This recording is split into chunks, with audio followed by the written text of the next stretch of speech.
को तीखा कॉमेडी में बहुत स्वागत है। आज हम बात करने वाले हैं खेसारी के दाल के ऊपर।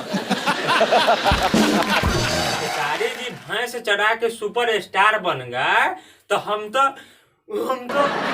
भैंस, बकरी, गाय, हाथी, घोड़ा सब चढ़ाते हैं। तो सोचिए हम क्या बनेंगे।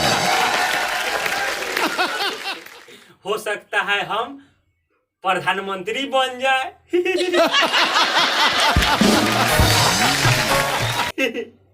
नहीं, खेसारी भैया सुपर स्टार बने, उस सानिया मिर्जा के नथुनिया जान मारेला गाना गाए तो सुपर स्टार बन गए।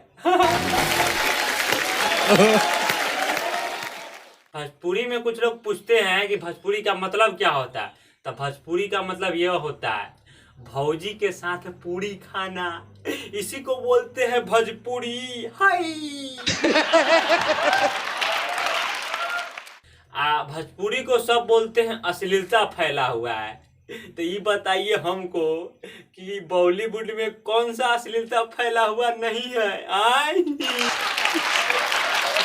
कई बार भोजपुरी के बारे में कुछ हमारा दिल में खुदुर हो रहा है, वो क्या बोल दे। आज हम आपसे दिल के बात करेंगे, दिल गुर्दा का बात करेंगे, चुस्ता का बात करेंगे, किरनी का बात करेंगे, सिर्फ बात करेंगे। हाँ, बहुत ही खराब वक्त किया आपने, मुझे ऐसा लगा। हमारा अभी जवानी पानी नहीं हुआ है, अभी हमारे जवानी जो है ना रस में डूबा हुआ है। जब पानी हो जाएगा तो हम आप सबको बता देंगे। हाँ।